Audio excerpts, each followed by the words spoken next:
بسم الله الحمد لله والصلاة والسلام على رسول الله. السلام عليكم ورحمة الله وبركاته. قدومياء مدحوينها بآديات أيهم هاتسيهين warbixinta hor u dhacay soo dhaweynta ay sameeyeen inta ba aad ugu maadsanyihiin magaalada Xudur inaan imaado horta runtii aad iyo aad ayaan ugu faraxsanahay magaalo intay soo jirtay oo dhan waligeed shabaab aanan u dabacsanaanin u jilcin oo si kasta oo ay u taag daran yihiin ama u qalab la yihiin haddana waxa dagaalama dad waa horta qalab ma ah qalab kasta waa weyn oo madaafiici taangiya hadii la haysto xataa hadii dadku aanay dagaalka ka go'nayn oo aanay u diyaarsanayn oo aanay aaminsanayn qalabka faraha badan iyo waaweynkiisa wax ma taraayo dadka Xudur dad waligood u diyaarsan maanta waxyaabahan ciidamadeen aan kula dardaaranno dad ayagu 10 sano 8 sano 7 sano ka hor sameey jiray shabaabku waa lugaynayaan waa infantry hal laga daba lugayo oo hal loo lugayo niman maxaan ku raadin jiray waxaan xasuustaa baabuurtaas la sheegay berigii aan ciidamadii inta jooga SNA ahay aan u keenin baydhaba la keenay dadka waa horta koow yaan iska loobinay gudoomiye tool oo maanta wali jooga maalintaasna joogay oday aan waa ku faraxsanahay in asoo caafimaad qabo socdo oo jooga wali oo maanta hadana wali oo talada wax ku leeyahay talada ku jiro waa gudoomiye waa soo dhawaa waana maasan tahay dadka marka waay araga ah oo khibrada u loola soo marka waxay dhaheen maalintaas aniga waxa la yiri baabuurta baydhaba taalo ciidanka baydhaba joogay ha soo wadeen waajid ha noo keeneen annaguna intaan ka lugaynayna baabuur ma haystaan ay ku baa intaan ka lugaynayna waajidaan tagayna annaga ka soo wadanayna baabuurta waajid ilaa qaarada ilaa baydhaba xataa wada marka dad niyadoodu 10 sano ka hor iyo 9 sano ka hor ay saas ahayd waay maantana intii horena ka sii khibrad badan kana waay aragsan kana niyadsan oo maanta muxuu ahaay mustawi maalintaas ay joogeen ma joogan alxamdulillah dawladooduna maalintaas meeshii joogto ma joogto way ka tabar badan tahay way ka fiican tahay dadka deegaanka ana nolosha dhibka badan oo shabaab ku haay waa la qabsadeen nolol caadi u noqotay shabaabna hadda waa ka qoostay oo rajo ama Xudur maxaan ku raadaay si aad u saytaraysaa hadda qorshayaasha shabaabka ka mid ma waxaan rabaa madaxweyne Cabdicaziz madaxweynaha dawlad goboleedka oo asagana runtii dadaal badan iyo Xudur inay sii dhisanto wanaagsanaato ku bixiyay muxuu ahaa juhdi badan annaga waqtiyada hore imaanaynay guryahan quruxda badan oo lagu shiraa iyo madaxtooyada aad iyo aad u quruxda badan oo magaalada ku taalaay barigaas ma jirin banaanka la wada joogay meel yar yar oo maxaan ku raada banaanka lagu wada kulkulmay maanta koonfur galbeed guud ahaan koonfur galbeedii hore ma aha Xudurna dabcan iyo Bakoolna Xudurkii hore ma aha haddana wali waxaan isleenahay waxba noo dhaman intaan waa laga sii qurxi karay waa laga sii weynay karay waa laga sii hormari karay gaabisar ama uu ku jira meel walbo min federaalka soo bilaw ilaa degmada ku keen waxa waaye waa qabnaa oo intaan waa laga sii dheeray karay marka insha Allah taala Xudur imaatankeeda maanta nooguma horeyso nooguma dambeyn doonto ciyaaya loo cila dhaanshaa ayaa Soomaalidu ku maamaaday dadka ayagaba taagan oo ayaga naftooda iyo wiilashooda iyo qoryahooda intii ay haysteen naanka la soo istaagay dadka muhiimada koobaad iyo hortabinta koobaad leh in la garb istaaga waaye dadka Xudurna waxay ka mid yihiin dadka koonfur galbeed ee sidaas yeelay ee banaanka u soo istaagay qadiyadooda waa ka mahad celinayna waana bogaadinayna waa jecleen inaan la joogno howlo kale oo emergencies leh annaga dhanba aan ku wada jirnay meelo kale oo emergencies ay nooga soo bixeen aan ku cararayna laakiin ilaahay idinkiis waa soo noqonaynaa waana joogaynaa magaaladan muddo aan bari iyo laba iyo aan ahayn oo ka badan ayaan intaan degnaan joogi doonaa hadii la yiraahdo annagoo farxadda guusha soo socota khawaarijta laga guuleysan doono oo dawladda koonfur galbeed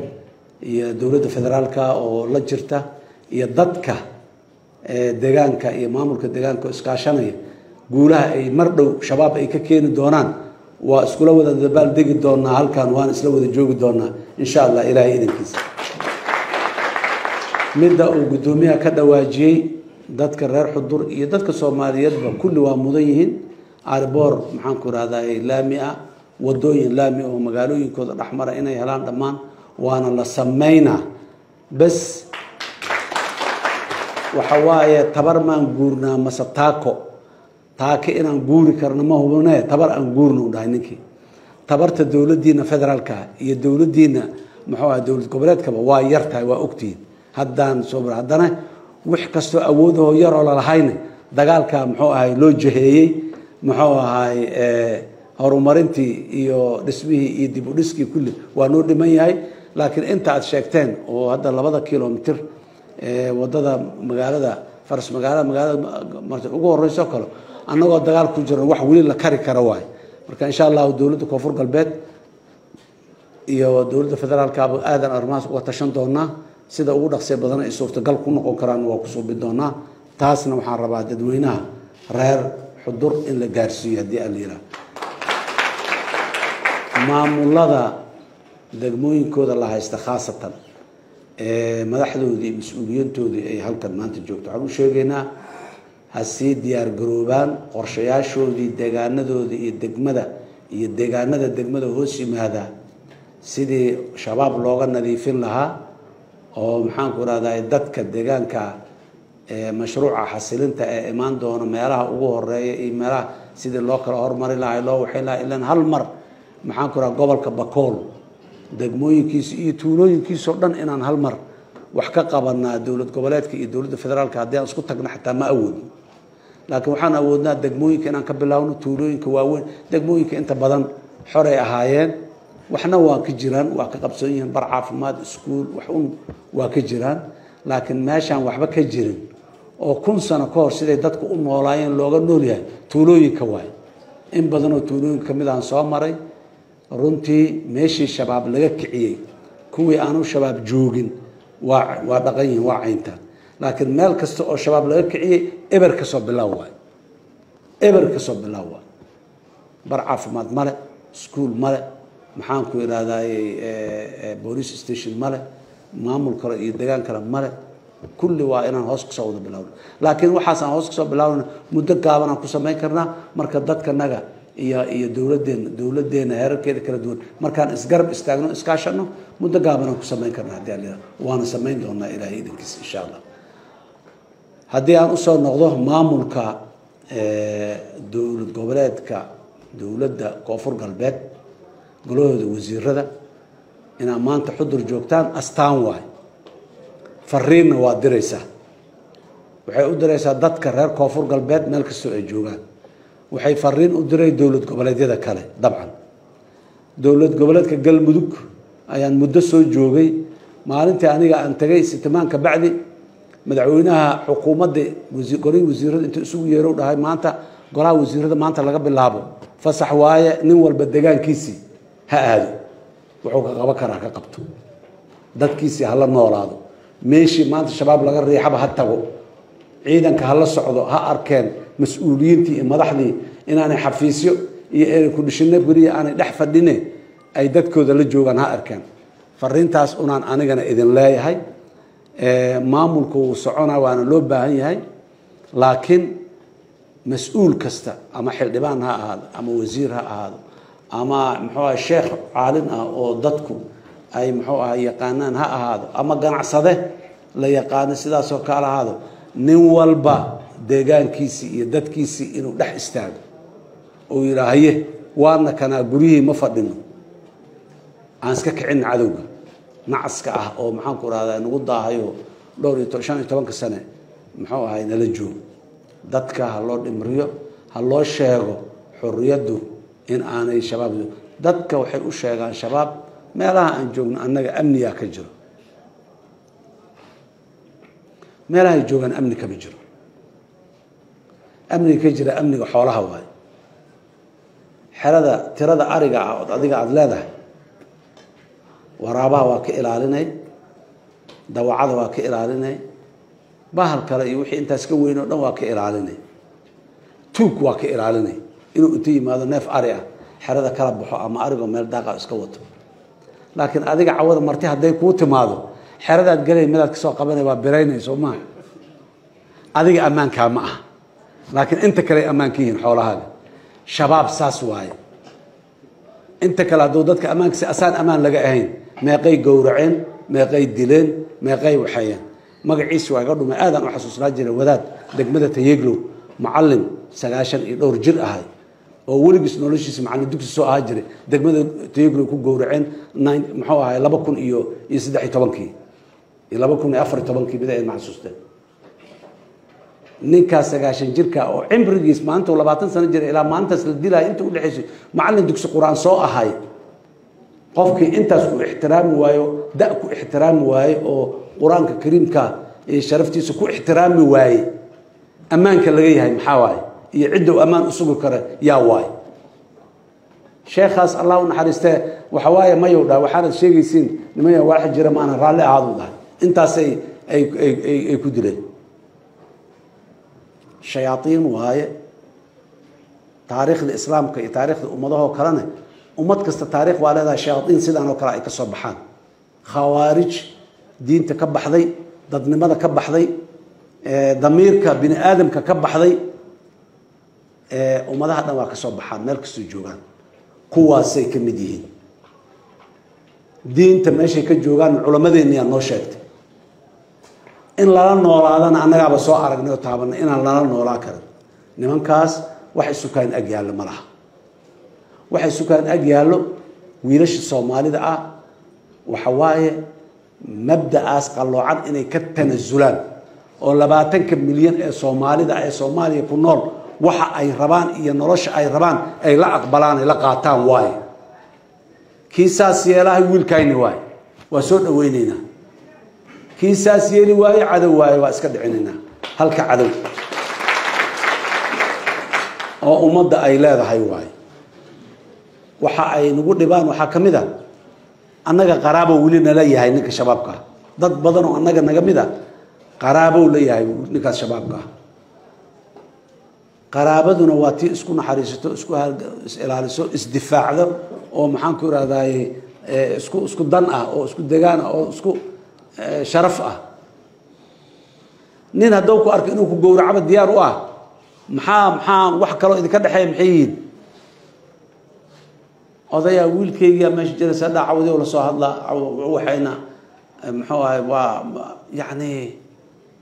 mida dhahay saaxiibkay waa geela ilaa shajar iskoolkaas la dhiga jirnay nimankaas saaxiibtinimo male qaraabanimo male wiil iyo waalid ma aqoonsana ayaga is aqoonsan bahalo waaye bahalahooda is aqoonsan bas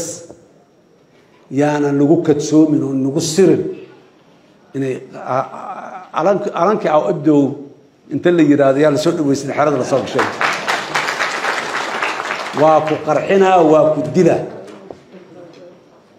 wiilasheeni waaye nimana naga duufsaday xaaba ka dhigtay dabka ku shida waxaan rabaa waa maanta isbaa waa jeclaan mar kamid ah inaan nimaad aragno meelaha kamid ah magaalada Muqdisho ay weerarayeen waa sahmiyeen waa ku soo wareegeen albaabka inayna ka geli karin wax kasta haday sameeyaan albaabka inayna ka geli karin ay arkeen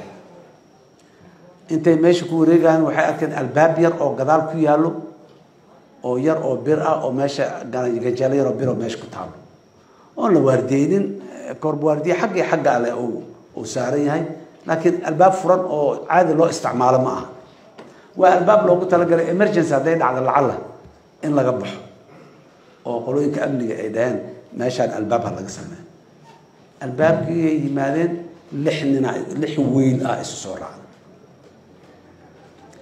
mid kamid oo ugu horeeyay oo hore iyo gadaal ka raran albaabkii inta soo istaago xabadka saaro isqarxiyay si albaabkaas oo u furo qac albaabkii darbiga ku raacay waa kala dhaceen shantii kala ordaysa meesha ka soo gashay wiilkaas dhan oo dhalinyarada ah naftiisi maxaa loo haligay albaab inuu furo hadda hooyo aabba dhalay waalid iyo walaal u lahay nin weyn waaye meeshaas asoo weyn ma dhalanin ee waa intaas waa la keenay nimanka madaxa ka qalday ee maskaxda ka qalday ee meeshaas gaarsiiyay shantii gashay meesha lagu la dagaalamay meesha CCTV camera ay ku xiran meel walba luuq walba niman staff oo kor saarnay oo niman madax meesha jooga saarnay ayaa la dagaalay meesha kula dagaalamay xabadeey mid kamid ah waa dhaawacmay telefoon ku hadlaa kii madaxdu waa man telefoon ku hadlaa waa socdaa dhiigiisa dhulka mutanaalkii dhiiggiisa la qudhay maanta dhan waa socdaa mar geesu istaaga xabado rida mar telefoon ku hadla waa socdaa isma oga soo u socday u hadlaayo u dagaalama xabad u ridaay qambal faad dhacayay dhiig yaa dhamaaday taas maxay daliil u tahay wiilasha in la soo daroogeeyo in maandooriyo darooga la soo siiyo xanuunka ina dareemay xanuunka markuu la dareemay naxariistana ma dareemayo naxariis kuma jirto wiilasha aad arkaysaan isqarxina ee dadka gowraca oo waxayna saas waay waa la soo daroogeeya ayagoo daroogaysan muxuu ahay ay saas u joogaan marka niman cadow ah oo yacni lugooyo ah oo aan dadnimo iyo diin iyo degaan aan waxba ku falayn waayo nimanka wax walboon hayno maanta dhinacaan dhiganayna haddaan xurguf yar ay naga dhexaysay dhinacaan dhiganayna haddii aan muxuu ahay wax kale iyo siyaasad iyo power iyo kursi iyo aan ku hanqal taagayna war meel kursi lagu qaato oo mas'uuliyadnimadu dadkeenu sharaf iyo hibada inkastoo mas'uuliyad ilaahay dartii loo qaado kutub jaamaca gacanta korka laga saaray aanay dhayal ahayn haddana war adiga xaggee mas-uul ku noqotaa nin dhuumanaayo 24 saac cabsanaayo oo dadkii uu mas-uulka u ahay oo u dhaarto u sheeganayo aan u tegi karin oo xaaladahooda muxuu ahay duruuftooda aanan la soo arki karin la noolaa karin mas-uuliyaddaas maxaa loo doonanaa maxaa macnaha ay leedahay maalin ay qurxoon tahay mas-uuliyadda oo haybad iyo sharaf tahay yaa soo socota ilaahay idinkiisa nimankan caqabada ah aan iska leexino sidaas daraaddeed guud ahaan dadka reer koonfur galbeed gaar ahaan gobolka Bakool si gaar ahaan degmada Xumdur ee ah magaalo madaxda gobolka Bakool ee dadka ku nool sharaf iyo haybad ay leeyihiin bogaadin iyo ammaan u soo jeedina dhammaan waxaan rabnaa meeshaas faraska waxa u shal loogu dhuftaay ha ka si dheereeyo waa dhaliil ma lihidiin reer Bakool guud ahaan gaar ahaan reer Xumdur dhaliil ma lihidiin reer koonfur galbeed sidoo kale dhaliil ma lihidiin laakiin waxaan idinku soo noqnoqonaa idin la hadal waxa waay intaan ha laga sii dheereeyo oo maxaan ku iraahdaa horay ha loo sii degdego oo ha loo socdo waay mar kale aad iyo aad ayaan idinku mahad celinaa